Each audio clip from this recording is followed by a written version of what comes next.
How about we take a step on the path of becoming an unencumbered soul? Welcome to Mediumship Sparks, where we connect more deeply with spirit and source and follow the sparks of insight and inspiration that bring us greater awareness, healing, and just more flow into our lives.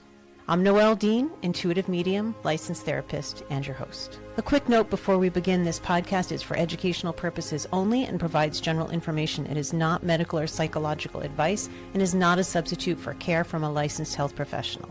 I'm so grateful we get to step into this together. Let's dig in. Hi, when I go to do a reading or I do my mediumship circle, my motto is that I am ready, but I am not prepared. I didn't create something in my head that I need to do. I want to be guided to do that for what is appropriate in the moment with everybody who is there. I also try to do that here on the podcast. I have a list of topics that I was excited about, subjects that I think would be great to share about.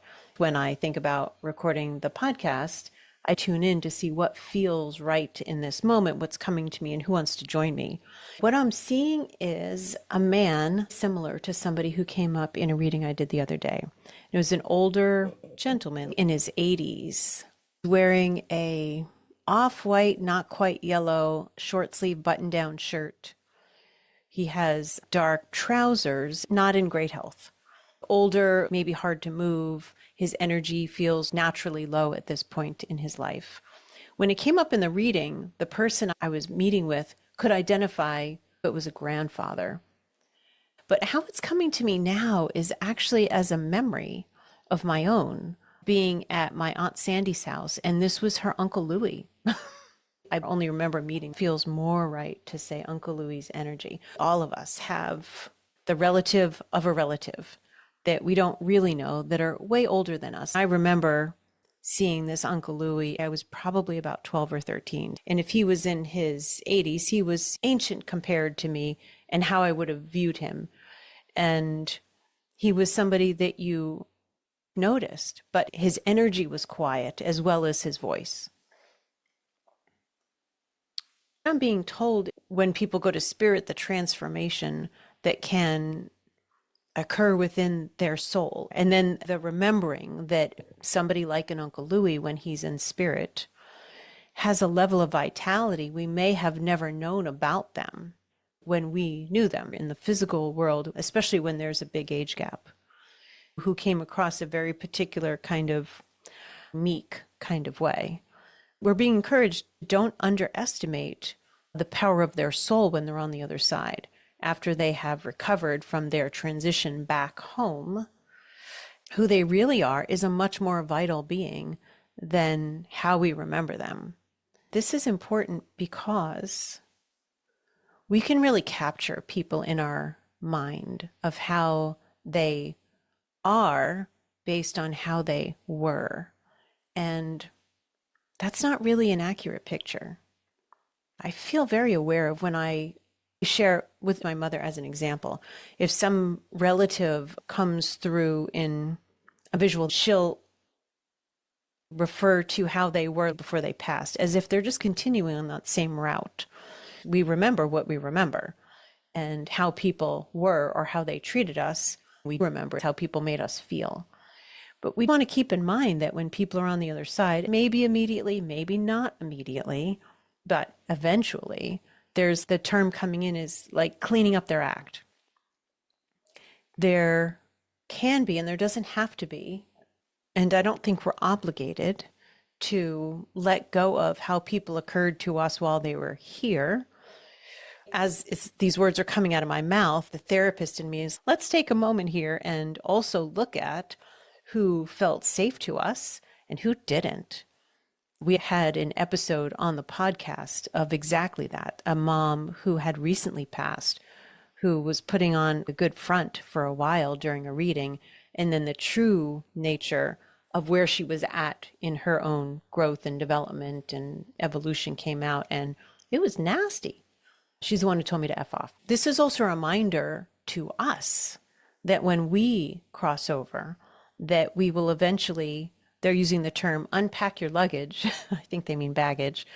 We will release like the hurts, the pain, the tougher lessons that may have felt like they emotionally scarred us in this life.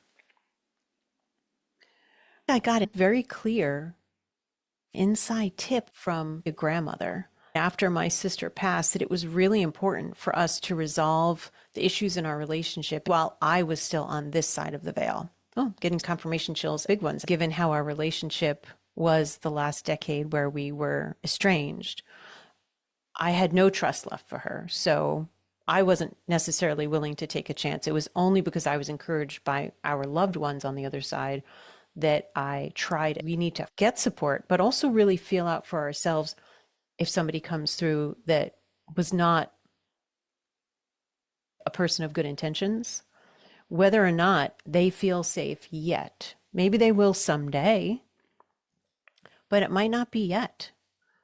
Not in a paranoid way of, oh my God, let me protect my energy, but exercising actual discernment of let me feel into what their soul is like now. Let me connect with those around both of us and see what that feels like. Checking in with yourself, if you have some hesitation or reservation about it, really honor that. That's our biggest tool. There's a lot of healing in making these connections.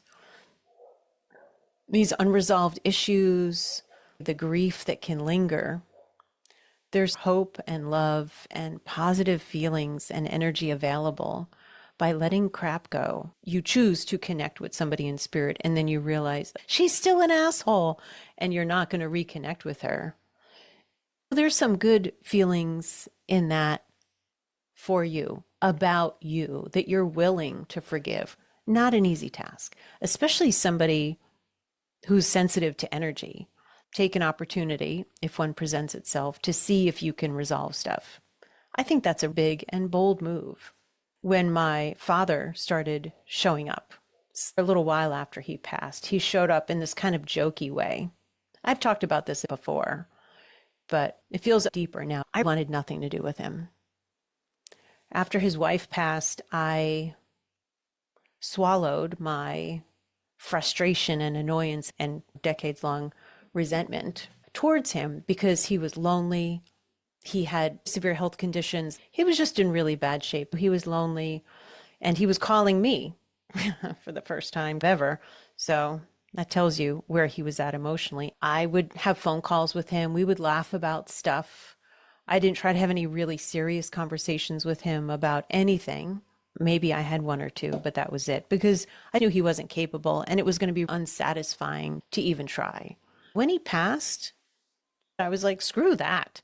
Like, I conceded enough. Now that he was in the spiritual world, he had all the support he needed. And if he's still showing up kind of jokey, like he couldn't come through with anything sincere or authentic for me to connect with, I was done. I was very clear about that and set clear boundaries with him. I did a mediumship workshop, and he came through with apologies through two women. And the facilitator, he was basically like, look, this guy's apologizing to you. You might want to consider accepting it. And I was like, oh, yeah, okay. I don't feel the anger or resentment or annoyance that I felt before, because he was coming through and he was actually trying. If I had not had that experience in the workshop, I still might be like, oh no, go away. I want nothing to do with you. I don't know that I would have let myself, from a place of an open heart and an open mind, really feel out how sincere he was or wasn't. Just like people who are still in a body. Sometimes people rehabilitate themselves. Sometimes we do. Sometimes we go through great changes and we're way more considerate and thoughtful afterwards. And we want to have an open mind because that's part of being human. We don't want to not allow for other people's humanness, but trusting ourselves, because at the end of the day, the voices in our head, the thoughts and feelings, falling asleep is a good litmus test for how at peace am I right now. You have to live with yourself. So doing what you know in your bones to be right for you. If you're not quite sure, reach out to somebody that you know. I'm sure you have intuitive friends or somebody that you felt comfortable with getting a session from to get some clarity, but really sitting with yourself, going into deeper meditation, deeper connection, and feeling out what really feels right. It feels important while we're still here, while we're both still in a body, whoever this conflict is with, to resolve things. Part of why we came in together is to resolve things. Past life stuff, maybe future life stuff, this life stuff. We want to have that kind of incentive, yet still coming from a place of centeredness, discernment, and self-respect. Maybe not carrying a grudge for the rest of your life. Discernment and a boundary is different than a grudge. That feels big. In my family, some of us are amazing at holding grudges. Not something to be proud of, but definitely something that happens. And I'm really wanting to not be that person anymore. I'm looking to unlearn some of the behaviors that I have kept doing this whole life. And whether or not I choose to have somebody in my life, the decision needs to be based on real factors, even current factors. Like that is still somebody who seems unsafe, and I'm just going to steer my boat this way and away from them. And that's totally fine. It doesn't have to be from a place of anger, resentment, or payback. It can just be, wow, that was such an unhealthy connection, and I'm not engaging in that anymore. Whether that person is in a body, no longer in a body, having clear distinctions about those relationships to engage in and those not to feels like part of that cleaning up that all of us are looking to do about our own energy. And also releasing things we can be accountable about, ways that we have trespassed upon others, whether we're conscious of it or not. But we know something, we probably did something that upset somebody. All of us tread on each other at times. If we tiptoe around trying to not hurt people and trying to not piss anybody off, we are potentially being so ineffectual that we're not making any impact on anybody, positive or negative. Being more accountable for our own energy and the impact we have on other people is always in the spirit of enlightenment and evolution. Cleaning up as best we can while we're still here is a great idea. It's important work.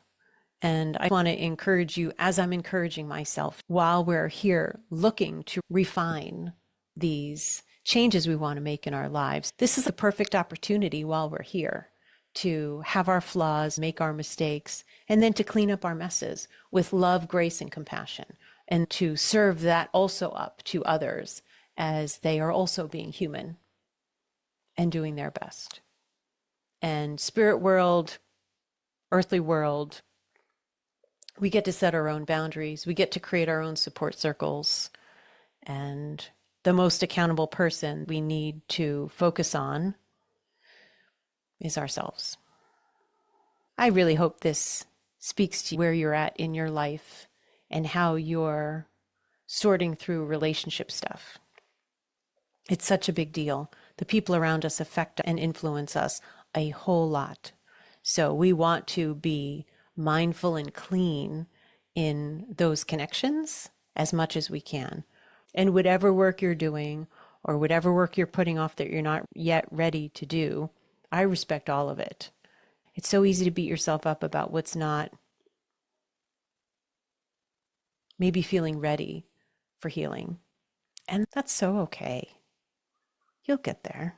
I'm getting there. I'm trying. And wherever I leave off, I really just want to feel good that I did my best to work through my own unconsciousness, that I learned to be the most, somebody give me the term, unencumbered soul. I like that.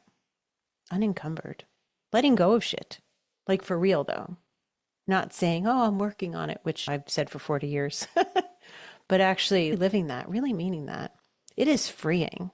It's one of the beautiful things about getting older. The stuff you really care about or you really feel hung up by lessens. It becomes way less important. That part's beautiful. If you're hearing this and you're younger than I am, then you probably have a head start anyway. That's my story, and I'm sticking to it. I really do hope this supported you for today. If you want to let me know, I would love to be nosy and hear more about your life. Thanks for being here. Until next time. Thanks for spending this time with me on Mediumship Sparks. If this episode resonated with you, please like it, subscribe, rate, and share it with somebody else who could benefit. If you're interested in any support I might be able to provide as you navigate your spiritual path, please feel free to check out my offerings at connectingwithnoelle.com and reach out at mediumshipsparkspodcast@gmail.com. Take good care of yourself, and I'll look forward to being with you again soon.